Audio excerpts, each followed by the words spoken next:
I'm assuming he did not get away. Well, the mouse was pretty stupid. Must have been a really fast spider. That's just a really dumb mouse. Anyways, welcome back to episode 2 of Sports Related. Been a couple weeks since the first installment, but we're back again today. We're going to try to be a little bit more consistent. We're going to move to uploading edited videos instead of live streaming, just because it's a little bit easier for us. Myles Garrett, he put in a trade request quite recently to leave the Cleveland Browns because he did not feel as if that was a good place for him to be for his career in terms of winning. But he took that back recently and signed with them after being presented with a pretty sizable paycheck. 4 years, $160 million contract. At that moment, like making a trade request, came heavy-heartedly because this is a place that I love. That's going to be my family, an organization that's going to be grown to be and feel like family. So, what do you think? Do you think this is a good move for Myles Garrett re-signing with the Browns? Do you think he should have stuck to his guns and went through with the trade request? I'm not in that tax bracket, but All right. Once you got a few $1 million, like, what's the difference? Comparing that to what he would have made, say, for a contender had he really, demanded a trade and forced Cleveland to trade him to a contender, wouldn't have made the same amount of money.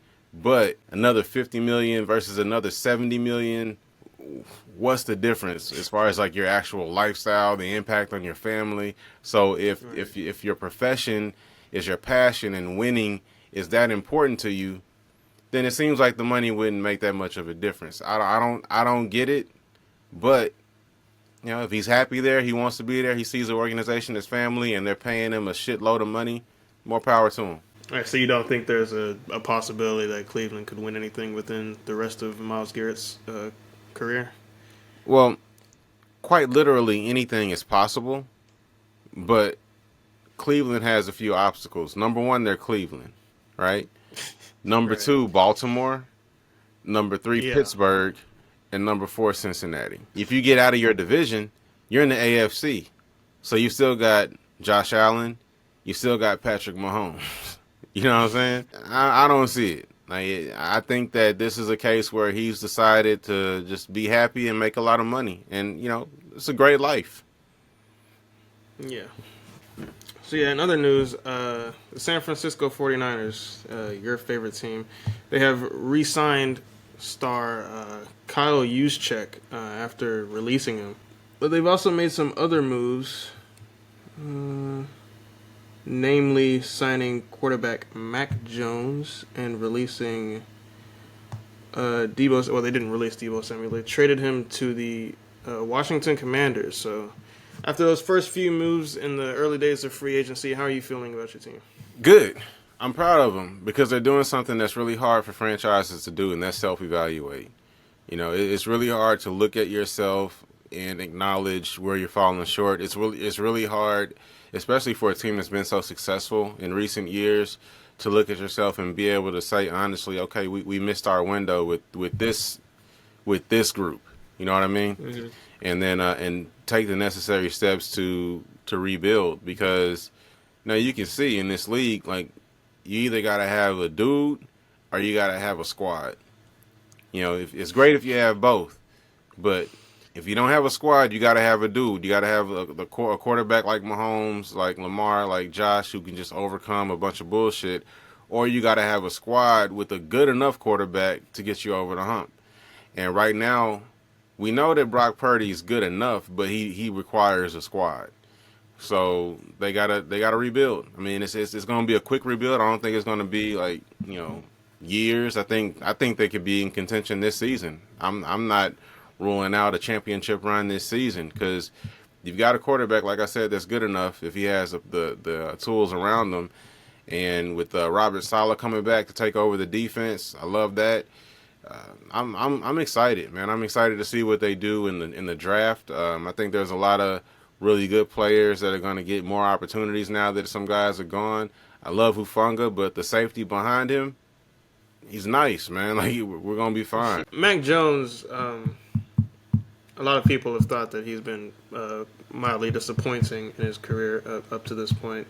Do you think there's any potential for him with the 49ers, or do you think Brock Purdy is going to stay in charge, or do you think they'll be? Yeah, I mean, I think Brock Purdy will remain the starter, but Brock Purdy is proven to be a little bit of an injury risk, and if so, I think he'll do great. I mean, if Kyle Shanahan has proven anything, is that he can work with mediocre to poor quarterbacks. I don't think Mac Jones is a poor quarterback. I think he's mediocre. I think he's middle of the road. I think that he's seen as a failure because of where he was drafted, but that's just because he was overdrafted, and he was overdrafted because he's a quarterback, and that's what happens with quarterbacks. So the Deebo Samuel trade, do you think that's a win-win for the 49ers and the Commanders? I hope it is. I hope it's one of those win-win situations where the 49ers are able to clear some salary space, get some younger players in there and rebuild. And Washington is able to take advantage of the squad that they have right now, adding another valuable piece to go on another run. So I'm looking for it to be a win-win situation, but I do think it was time for us to part ways. Yeah, I think that Deebo Samuel, Jaden Daniels partnership over there, it's going to be pretty lethal. Okay, so there was a little bit of drama recently between the legend Stephen A. Smith and the arguable greatest of all time, LeBron James. So apparently LeBron James G-checked Stephen A. Smith a little bit at one of their games recently. That was LeBron James coming up to me, unexpectedly, I might add, to confront me about making sure that I say about his son. Can't repeat the words because they ain't suited for FCC airwaves. That's what he was doing. Do you think LeBron was in the right? Do you think he was? You think it was, right for him to check him like that at the game, or do you think it's just something that should have been handled in like the DMs or something? I think the whole thing's stupid. He's in the NBA. Stephen A. Smith's job is to critique NBA players. If you want, look, I'm not mad at LeBron for getting his son in the league.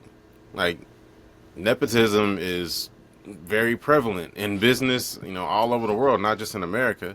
So if you're in a position to put your kids, to give your kids an advantage, then you're going to do it. If I'm in a position to do something for y'all, damn right I'm going to do it, whether it's fair or not, because fair has nothing to do with reality. You know what I mean? Mm-hmm. So this is no shade whatsoever towards Bronny. I think it's beautiful what LeBron has done for his son. I have no hate in my heart whatsoever. But as far as this thing with Stephen A. Smith, it's silly because you can't want the NBA for your child sans criticism. That just doesn't exist. If you're going to be in the NBA, you're going to be criticized. And you're going to be criticized by the people whose job it is to criticize. And the fact is, at the time, Bronny was playing like shit. Now, lately, he's been playing a little bit better. He's getting better as time goes on, which is what happens with rookies. You know what I mean? Like, nobody expected him to come in the league and tear shit up.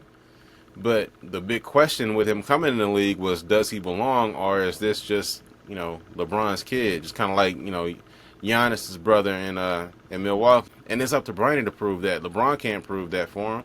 Bronny got to go out on the court and prove that. And in the meantime, while he's in the process of learning and getting better, people who critique the league are going to critique his play. I think it was silly for LeBron to confront Stephen A. Smith like that. Number one, you're not going to do shit. Like, you're LeBron James. So you're not actually going to put your hands on Stephen A. Smith on the fucking court. You know what I'm saying? Like, if y'all were going to get in a confrontation, you're not dumb enough to do it on the court in front of everybody. Like, you're LeBron James. Stephen A. Smith ain't finna fuck with you. You know what I'm saying? But you also ain't finna do nothing to him. So that's silly. I feel like the confrontation was silly. LeBron's better than that. I think it was just a moment of weakness. The father in him came out. You know what I mean? Somebody talking about your child. It's a natural reaction. It's one thing when they say it about you, but it's different when they say it about your child. So I get that as a father. But Bronny's a grown man, and he's in the NBA. This is part of it. That looks bad for Bronny. You know what I mean? Because now, like, you're not standing on your own. You got your daddy out here, fighting your battles and shit, charging up reporters on your behalf. Like, it's bad enough that your pops got you on the squad. Like, now your pops out here checking people for you. Like, nah, bro. Like, he's a grown man. Let Bronny fight his own battles. Let people say what they gonna say because that's what they do. It's just part of it. Yeah, I thought the exact same thing, honestly. Like, Bronny, obviously, he's gonna have this massive, spotlight on him. Obviously Yeah. being LeBron James' son, so it's natural that all the reporters and everyone are gonna want to talk about him because And he was playing like shit, man. It's not malicious. Like he's not. I don't think he's not. It's not a personal attack on the kid, right. and it's not a personal attack on LeBron. It's just critiquing basketball. LeBron's better than that. Yeah. LeBron And at the end of the day, who cares? Like, bro, he's in the league. You got him in the league. You're living the dream of playing in the NBA with your son. Yeah, that is absolutely wild. You've won in life, man. Like LeBron won in life a long time ago, obviously. Do you even know what the Champions League is? No. The Champions League technically isn't a league. It's more of a competition. It's more like a tournament.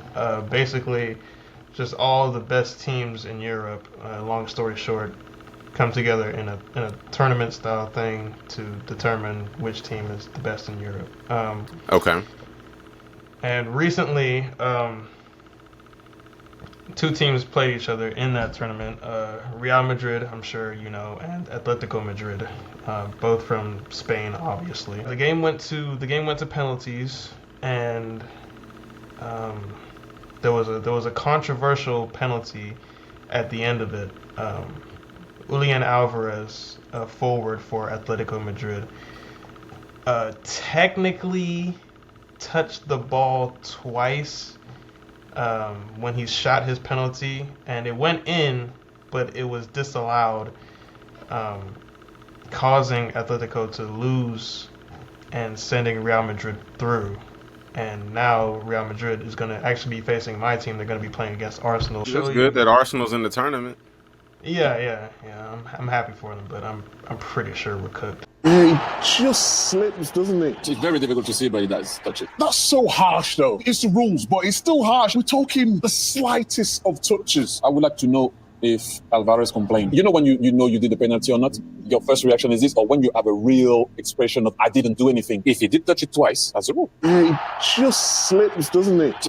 It's the slightest of touches. Like he barely touches it with his left foot as he kicks the ball into the net. So, do you think this is something that should be, allowed? Do you think the ref made the right call by disallowing the penalty, or do you think it's just, who cares? He barely even touched it. Yeah, I mean, knowing nothing about soccer, this sounds like one of those letter of the law situations. Things are called differently in certain situations, right? Right. So, something that may be a foul in the first quarter possibly isn't a foul in the fourth quarter. Not knowing a whole lot about the intricacies of the game, the real consequences or potential consequences for leniency with regards to that rule, the true impact of that on the trajectory of the ball or the chances whether or not it actually goes through the net. I don't know. I feel like I don't know enough about soccer to really speak intelligently about whether or not that should have been enforced. But if it's not something that really has a whole lot of impact on the ball itself or the play itself, and it's clearly incidental contact, although it's a letter of the law situation, being that this was theoretically a very high stakes situation, I would assume that this should be one of those, scenarios where the ref would say, okay, this had no real impact on the outcome, so I'm not going to enforce this rule. But they went letter of the law, which, is always defensible because it's technically letter of the law. Yeah. But yeah, it had really no difference on the trajectory of the ball at all, really, because it was so small. It was such an incidental contact. From my perspective, honestly, I'm upset that it was disallowed. I understand why, obviously, because he did hit the ball twice technically. But I was upset because of it, because now that means Arsenal has to play Real Madrid. Honestly, Right. Atletico would be a much easier game for us. But yeah, now we have to face that issue. But it Look up, just man. Y'all always be seems all right. like, Yeah, it always seems like Real Madrid just gets away with something like this. Once the Aaron Rodgers domino falls, I think we should do a video. Let's maybe do like a quarterback tier. Look at each team from the quarterback position and see, how we think they're gonna do. We can also do, a tier list for the draft and put teams in order of how well you think they did in the draft. Yeah, that's gonna do it for this episode of Sports Related. We'll be back next time.